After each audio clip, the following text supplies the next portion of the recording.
نحمده ونستعينه ونستغفره ونعوذ بالله من شرور أنفسنا ومن سيئات أعمالنا من يهده الله فلا مضل له ومن يضلل فلا هادي له وأشهد أن لا إله إلا الله وحده لا شريك له وأشهد أن محمدا عبده ورسوله.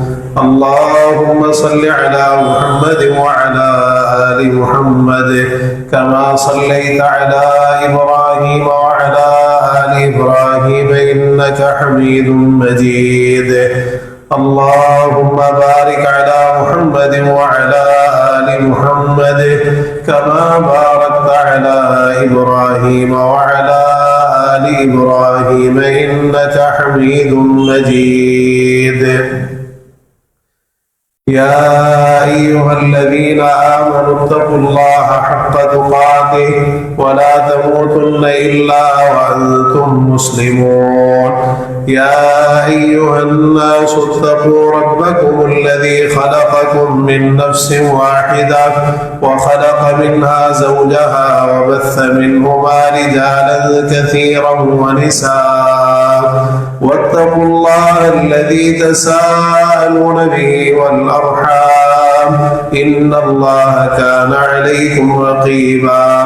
يا أيها الذين آمنوا اتقوا الله وقولوا قولا سديدا يصلح لكم أعمالكم ويغفر لكم ذنوبكم ومن يطع الله ورسوله فقد فاز فوزا عظيما.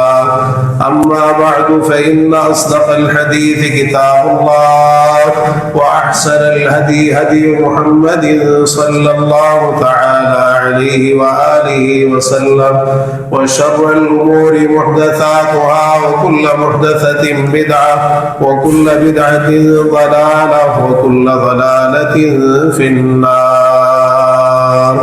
ألا لا إيمان لمن لا أمانة له ولا دين لمن لا عهد له.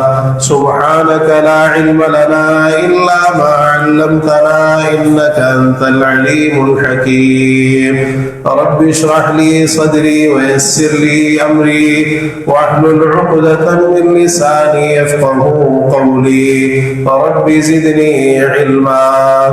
أعوذ بالله السميع العليم من الشيطان الرجيم من همزه ونفخه ونفثه. وأما بنعمة ربك فحدث.